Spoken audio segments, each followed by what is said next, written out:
Hello, this is Goku Putosum 1, and I'm back this time to do my spoiler-free review of Guardians of the Galaxy.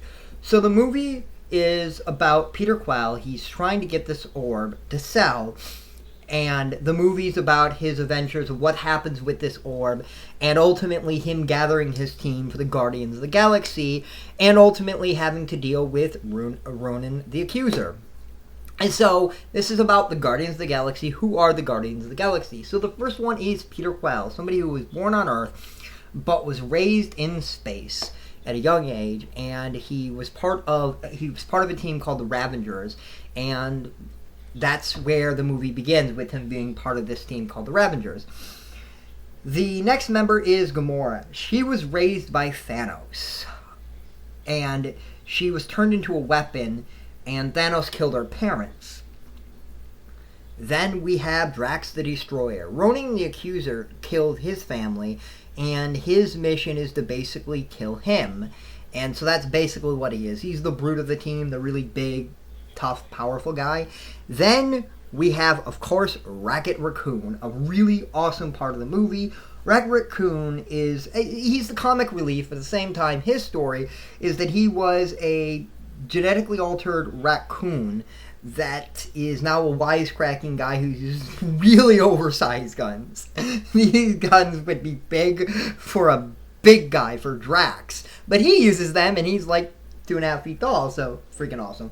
And then we have Groot. I think Groot is the last of his kind, but if he's not, he's a tree that can grow big or small, and yeah, he's really awesome. Really cool tree. He's got really cool powers. They do him.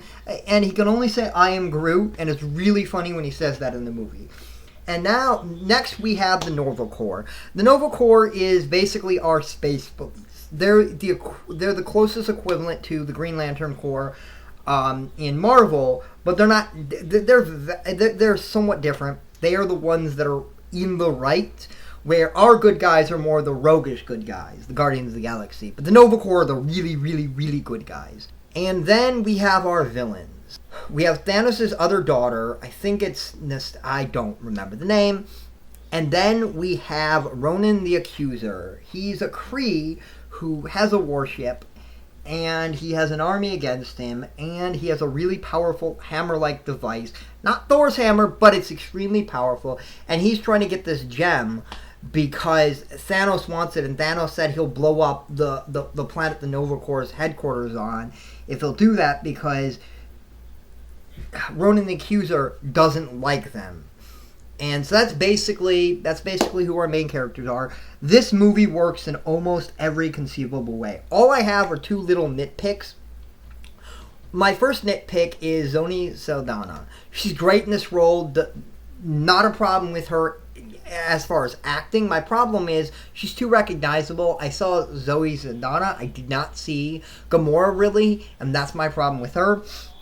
And the other little nitpick I have is they use a lot of classic 80s music, and it makes sense for the character of Peter Quill, aka Star-Lord, but it gets a little bothersome. They do it so much in the movie, so many different ones, that it gets a little bothersome.